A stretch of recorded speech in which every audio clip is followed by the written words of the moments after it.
Welcome to this session as part of the Reimagining Real Estate Sustainability Summit 2020. This is the first ever global virtual event dedicated to real estate sustainability, health and wellbeing. It's organised by CREtech and jointly co-chaired by the British Property Federation and the UK Green Building Council. I'm Melanie Leach, Chief Executive of the British Property Federation, and I'm in conversation with Chris Grigg, the Chief Executive of British Land. And we're going to talk about a real estate roadmap to a lasting positive legacy on the ESG journey. Chris, I'm going to start off by asking you to just introduce yourself and British Land's 2030 sustainability strategy. Sure. I'm Chris Grigg. I'm the Chief Executive of British Land, but not for much longer. I stepped down in the middle of November, and Simon Carter, our current Finance Director, takes over from me, which is great. I've had 12 years running the business, and it's great actually to, in one of what will be one of my relatively late on kind of discussions, to be talking about sustainability in every sense. Not least because we've just announced, relatively recently at any rate, an update to our sustainability structure and strategy, and we've put net zero at the heart of that strategy. We'd actually been working hard for the last decade on many of these topics, but we felt that this was the right time to be setting ourselves pretty ambitious targets to get to net zero by 2030. But also, and we can talk about a bit more about the hows and wheres of that, but also making sure that we're building on the work that we've done with respect to sustainable communities. And I mean, in particular, in that context, with respect to the places that we run. And the communities in which we operate, because for me and for the whole business, for the board, that sense of being able to make a difference within the communities in which we operate, specifically the communities where we have places, is at the heart of what we're trying to do. Thank you. And you've touched on it already. I was going to, legacy is in the title of this session. And one of the things I think that's come through in any conversation I've had, both at this conference and elsewhere, around sustainability is the importance of leadership and the strength of leadership that's required to really drive this, whatever the externalities are. Actually, it's about a business embracing the challenge for themselves and leading from the front. Will this be something you're really proud of as part of your legacy as you stand down from BL after, as you say, over 10 years at the helm? I'm never sure that legacy is a good word. I mean, I think the job is to be a custodian of the business in some sense. But I think in particular in this context, this, as I said, is something that we've focused on for quite some time, but to be able to kind of leave the business with a new strategy, which by the way has been very much driven by my successor, Simon Carter, in his current role as Finance Director, really feels that we're on the next stage of a journey. And that journey, I think, is critical for all sorts of reasons. It ranges from clearly, trying to, make a positive difference to the broader environment, and how important is that in the current environment. But also, to build, as I say, on what we've done before. And I think maybe our industry has an opportunity here, which is not the case for all industries, because I do think our sense is that in the end, people will be prepared to pay higher rents to be in places, whether they be shops, but particularly offices, where there is a high level of, environmentally friendly, effective buildings. And so that we see as kind of a necessity from a kind of responsibility basis, but also a commercial opportunity. And talk to me about some of the other externalities. And so customers, you hope, will demand and be prepared to pay for a more environmentally friendly building. Yeah. What about your investors? What about government? Who's really driving this, and where are the messages coming from to you as a business? It's a great question, and I think one thing that's clear is that this is really a topic that is gaining momentum, and rightly so. So I would say that compared with even 2 or 3 years ago, the interest in and increasingly pressure from investors broadly, and obviously there are specific funds who have explicit requirements. So all of those things from investors, I think, are going in a very particular direction. They're geographically different. So typically we found historically that, for example, Dutch investors have been at the forefront, and maybe US investors have not been quite as focused on this topic, but that too is changing. I think government, clearly is getting on board. They have quite a lot on their plate right now. But again, I think that we feel that this is something that we can and should drive ourselves, and that, we shouldn't be waiting for government to be too explicit about what they want. We should endeavour to set an agenda that's right for us, and deliver on that. And no doubt, government regulation and incentives and all the rest of it will come over time. Would you still feel like that if you weren't also seeing potentially an early mover advantage from the customer base? So, if that wasn't there, would you be more inclined, do you think, not personalising this, but actually would one be more inclined to sit back and wait for government to regulate, to get that level playing field so everybody has to do it? Well, first of all, ours is a business where it takes time to do stuff. If you think about the moment you think about a big office development to the moment people come in, we tend to think of that as being about a decade, right? So when we talk about a target for 2030, I mean, that will go in a blink of an eye, not, so I think you just don't have the luxury at one level of waiting for government regulation, because what we typically find with government regulation, it may be late in one sense, but then you'll have very little time to fit into that. So I think we have to go in that direction, point one. But the other thing, we haven't really touched on it much to date or so far in this discussion, but our people are very focused on us being at the forefront of this. So it's not just about regulators, it's not just about our investors, it's about what our people expect of our business, because we would regard ourselves as being very fortunate. We have great people, but to attract and retain those people, we have to have purpose, and that purpose can't just be making money. We've talked a lot about places over the years, about places people prefer, but putting that purpose together with our sustainability strategy is something that our people have been very keen to see us do, and to be clear, have been very involved in that process. This hasn't just been, ACE, if you will, the idea of a bit of the development team or whatever driving this. Has been driven across and by the business.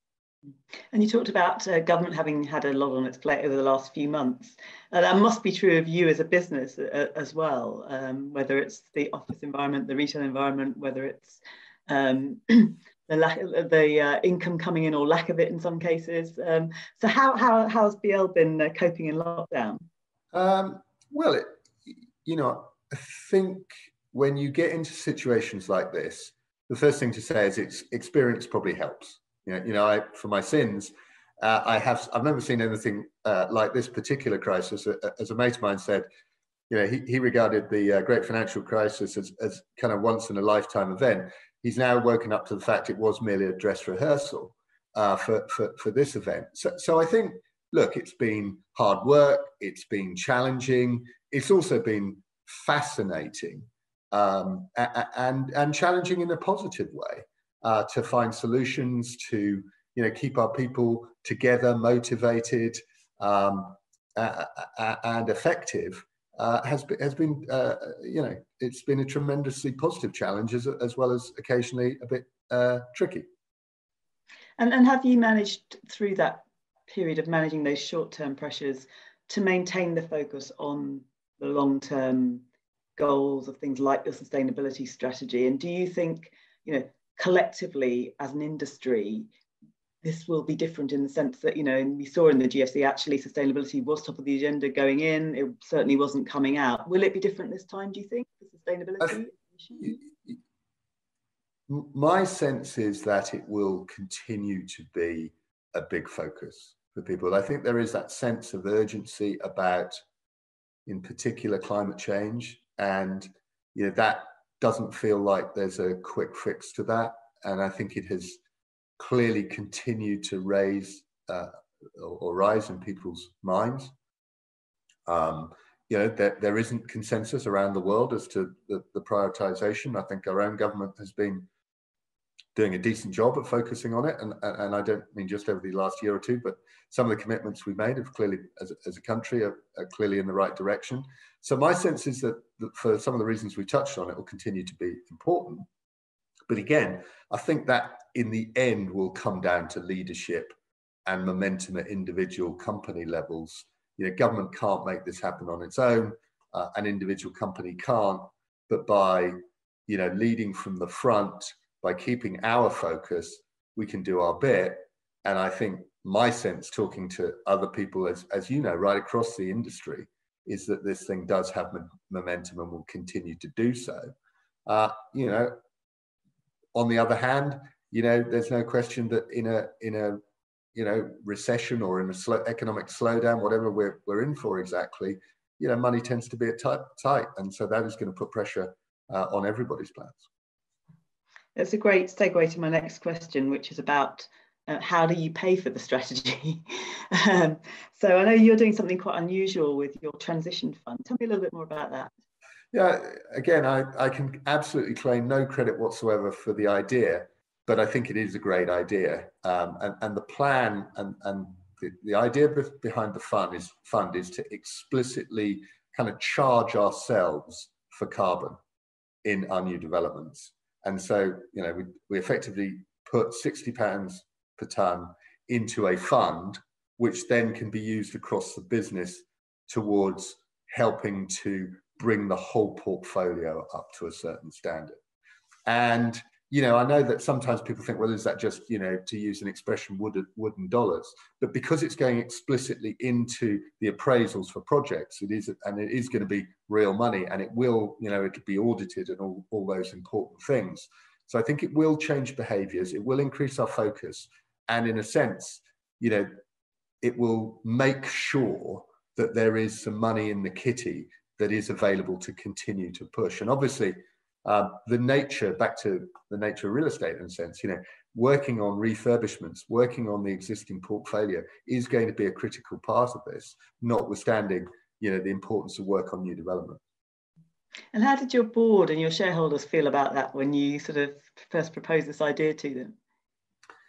You know, it's always nice when you get a really wholly positive reaction to something, and it was that sense that, yeah, this makes sense. It's relatively easy to explain. You know, it doesn't sound kind of highfalutin. It just sounds like a plan, and it also is something that people can keep a close eye on. In that sense, you know, these things will be looked at by the board, but also back to what I said before, back to our people over time. So we're kind of setting up a system which I think keeps us accountable going forward.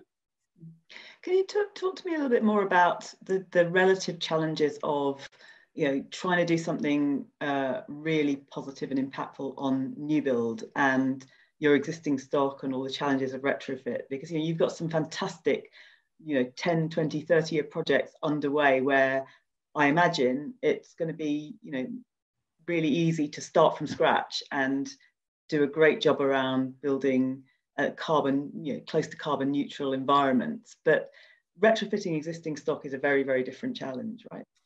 Yeah, it's a great point. I mean, I think the first thing to say is, in fact, you know, two of our current projects, 100 Liverpool Street and the development we're doing up at Regent's Place, although most people would turn around and say they are new builds, in fact, they're both technically using a huge amount of existing steel, concrete, and in the case of Triton Street up at Regent's Place, a lot of the existing cladding. And that is actually very good in terms of your performance from a carbon perspective.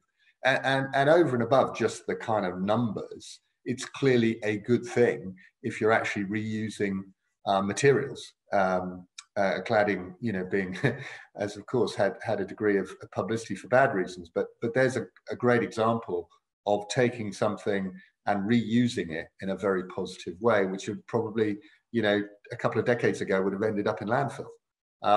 So I think that's part of it. You can't always do that for a whole bunch of reasons, but we're very focused on making sure we use materials as much. We know in our heart of hearts that refurbishment will just become more and more important because of this carbon agenda of ours and others. I think, but as we know, when you're really talking about older buildings where it is a matter of kind of gradual refits as opposed to kind of close to rebuild, you're right, that's tough. It's tough for a bunch of reasons, which range from modern requirements for everything from kind of Wi-Fi through to, you know, decent air quality. But again, it's just, we're going to have to grind through it. I think what we are already finding is that we're learning stuff. And, you know, if I look at the energy efficiency of our buildings, every time we deliver, we've been more effective. And, you know, part of the whole point about our net zero aspiration is that it will force us to go further than we really know how to go today. Some things we know, you know, taking, you know, what the experts call, you know, degasification of new buildings is an obvious step. But there are other things which will just need additional or new or revised technologies to be effective. But that's the whole point about having aggressive targets, is to kind of incent ourselves and our partners. You know, Arup, for example, were terrific working with us up at, well, they worked with us a lot, but up at Triton Street, where they did the original building. They knew a lot about it. The original building had been designed somewhat with this in mind, but nevertheless, all the work that was required actually to do it 25, 30 years on was remarkable. And I think that those partnerships will be critical. We certainly can't do or claim to do this of our own accord. Yeah. I want to broaden the conversation out a little bit and sort of think about the social pillar of ESG. Because that's become, I think, also increasingly important Yep. and embedded in sort of, you know, the whole ethos of many businesses. But it's pretty hard to measure, and it's pretty hard to know what you're talking about beyond the commitment to social benefit, social value, whatever it might be. So can you talk a little bit about what social value means to you and how you approach those challenges? I think in this particular regard, we have some advantages because some of the places that we own and operate and have developed, we've been there for a long time. And we've been quite careful to measure social impact. Regent's Place is a classic example, one of our 3 big campuses. You know, we really started getting involved, you know, decades ago. And that part of London is a very interesting mix. You know, of poverty and wealth. And we've partnered with the local authorities, been a terrific partner over the decades. We can measure the impact we've had. And I think where we've got more sophisticated is by thinking about those local communities in kind of a couple of ways. So obviously it's the people who are impacted, who in particular live around our spaces, and in some cases live in those spaces. But also it's the community of the people who work there. And thinking about those communities as separate yet connected, I think has been something that we've really got more and more focused on. And of course, because we have in those places a lot of people come, well, not at the moment, but coming to work there, then their ability and being able to leverage their charitable efforts, you know, some of the things they want to do, has really is an increasing focus for us. But I think, you know, that you can measure these things. We have measured them, we'll continue to measure them. The other thing I would just say is, because we've had people on the ground and we have people dedicated to those spaces, that kind of bottoms up of, you know, having people who really understand the issues, who know the local councillors, who know us, who trust us, because, you know, across the political divide, because they've seen us be there, they've seen us come good on our promises and continue to stay focused on those areas. And I think that helps a lot. And does that, is the brand British Land important in that? Because I guess, you know, most of the general public still won't know who British Land is compared to, I don't know, a Coca-Cola or an Apple or a Google or whatever. I mean, is brand going to become more important, or is it much more local and practical than that in terms of how you get the benefit of that value? Yeah, I think it would be foolhardy to imagine, you could get British Land to be a name or a brand understood in the way that, to use your example, Coca-Cola is. What we have found, though, is I think that, again, locally, we're very well known. So, Georgia Gould, the leader at Camden, knows us well, and she knows what we've done. And so you start with a degree of trust and mutual respect. And I think that is very valuable. If you look at some of the local residents, again, the same would be true of some of the local authorities. That long-term vision, ability to work across, as I say, the political divide, I think you do get known locally for that. And that comes back to this point of being kind of embedded in the local community, as opposed to kind of endeavoring to have an effect on the whole of society, which is, I think, it's very hard to imagine our brand can benefit us in that way. Mm-hmm. And just sort of helicoptering out from British Land for a minute, I mean, where do you think the industry is as a whole on that point? I mean, great story for British Land, and that helps you as a business. But as an industry, as we try to go across the country into local communities who don't necessarily know us, and where are we as an industry, do you think, in building that kind of trust? What more can we do? I think there's a lot to be done, and I don't think we can give ourselves high marks. You and I have talked about this over what is now quite a long time, but if we want a wake-up call, you can see the moratorium on the collection of rents as a very good example of that, where and look, I understand why government has done it, and I know of enough examples where landlords have been very tough on some occupiers who clearly can't pay, to have some sympathy with government at one level. But the truth is that we have basically, if you will, to some extent been singled out as an industry that not only hasn't had much in the way of benefit, but has actually had an explicit cost put upon us. So I think you can only learn from that and recognize that as an industry, despite quite a lot of recognition in my experience that individual landlords do good, collectively as an industry, we failed to deliver that message in a way that's got us to where we would like to be. And you've got to say that retail's done a better job than that. Now, that will have consequences, and I think some people in government at least understand that in terms of how much money is available to help rebuild communities in the wake of COVID-19, to change use in particular, which is going to be a big issue in my mind in towns and cities right across the UK. But those are the facts as they stand. So in that challenge of, as an industry, trying to change perceptions of what we can bring, do you think that social impact and telling a better story about that and actually doing a better job around that will be a fundamental part of that recalibration of understanding of our industry and what it does? Yes, in short. And I think it's the best way forward. I don't think it's sufficient, but it's wholly necessary. And it's probably our strongest card.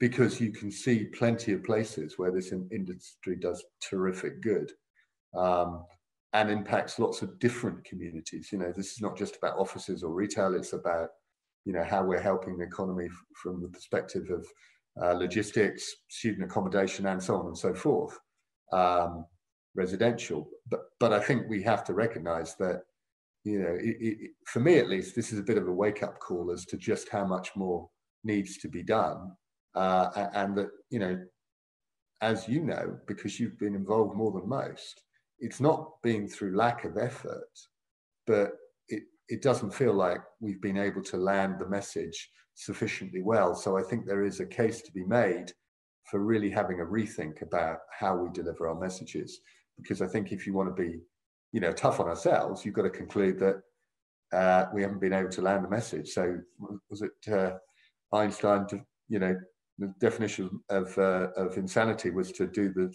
same thing again and again and expect a different result. Yeah, yeah. Just following up, finishing off on this section, and then we'll talk a little bit about government and what government needs to be doing to support us to deliver. But one of the phrases that you hear quite a lot, linking, if you like, public and private sectors and the ambition for the nation, is inclusive growth. So what does inclusive growth mean to you, and what's our part in that?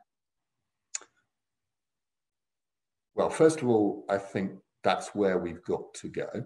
I think that's not to say it's easy. And inevitably, inclusive growth is one of those phrases which will be taken to mean lots of different things by different people. So I think we have to be a bit careful about what it actually means. But I think, you know, you only have to talk about exclusive growth to realize that inclusive growth is only the way, is a sensible way to be thinking about things. You know, I think there is a genuine sense and a reality that a lot of people have kind of lost out on the last 10, 15 years of growth in the economy. And that is a global phenomenon, pretty much. It's not, but the UK has certainly been part of that. Real wages haven't kept up for a lot of people. And obviously that problem is going to get bigger with the unemployment that's looming currently. So I think finding ways that people can feel included in society, if you will, and included in the rebuilding of the economy, and I think we have to think in those terms, that's going to be really important. And there's a geographical aspect to that, you know, but equally, you know, I think that can be dangerous. There are plenty of poor bits of London. It would be a real mistake in my mind to start saying, well, London's fine, let's focus on the Midlands, because there's plenty of rich places in the Midlands and poor places in London. But I think finding those, you know, pockets of deprivation and seeking to address those, recognizing too, let's face it, that this is not a new problem, and it's not that government and others haven't tried. So again, I think we've got to be innovative in how we're trying to address these things, and not simply wheel out the same sorts of solutions that, you know, when I was an undergraduate economist all those years ago, I mean, regional policy was all about trying to affect these things, and the same old stuff was being talked about rather a long time ago. Yeah. So you talked at the start of this conversation about not waiting for government, but government clearly does have a massive role to play in delivering both our environmental and social objectives. So what do you hope for from government policy over that blink of an eyelid that's the next 10 years to 2030? I think one of the things that government's going to have to do some careful thinking about is what are the things that it's best at and what are the things that it's not so good at, and try and focus on those things. That you can argue that's quite an old-fashioned way of thinking about the world, and clearly government has been dragged into huge parts of the economy, the spend, some of the policies that have been launched, I think, to considerable effect. Furlough would be a great example of that. You know, but once we get past this sort of acute phase, being thoughtful about where government has to be really involved, infrastructure would be a great example of that. You know, that you can't do infrastructure, or it's very hard to do infrastructure spending at a local level. And I think to some extent we've got bogged down in that with some of the ways that we kind of tax development as an example. But thinking about what's best to be done by private and public sector, where the best places to work together are, I think there's going to just have to be some careful thought about that. Otherwise, we could all end up blundering around trying to do the same stuff and missing stuff that can only be done effectively by one or the other. Yeah. So my final question, I think we're coming to the end of the session, putting all of that together, you know, as you stand down from BL by the end of the year, are you optimistic that all of that will come together, that government will play its part, that the private sector will step up and play its part, and that will all come together in a way that, you know, gives you real optimism around 2050, you know, BL in 2030, but the rest of the world in 2050? You know, how optimistic are you? You know, I am optimistic. I'm an optimist by nature, but also if you look at, you know, the history of the last 50 years, on balance, you know, despite many difficulties, an awful lot of wealth has been created. People are generally a lot better off than they were 50 years ago in this country. The provision of housing, the provision of so many things is much, much better than it was 30, 50 years ago. And we shouldn't forget that. And I think this horrible disease, with all of its impacts, does, in a sense, offer an opportunity to reset, to think about things and to rebuild in a slightly different way. So I am optimistic. I think what this does do, however, is as often is the case, put real pressure on leadership and leaders. And so quite a lot of this will depend on that companies have great leadership. I feel great that British Land has got great leadership ahead of it, and Simon will do a great job. But I think we will need great leadership within the industry and without the industry if we're going to make sure that we continue to grow our built environment and prosperity more generally. And of course, what this summit is all about is trying to capture the views of leaders, the spirit of leadership, share good practice, and challenge all of us, I think, to rise to the challenges that you set. Chris, that's been a really, really fascinating conversation as ever. Thank you very much. I'm Melanie Leach, Chief Executive of the British Property Federation, and I've been in conversation with Chris Grigg, the outgoing Chief Executive of British Land. Thank you very much, Melanie. It's always a pleasure, and I wish you and everybody else in the industry good luck in the next spell.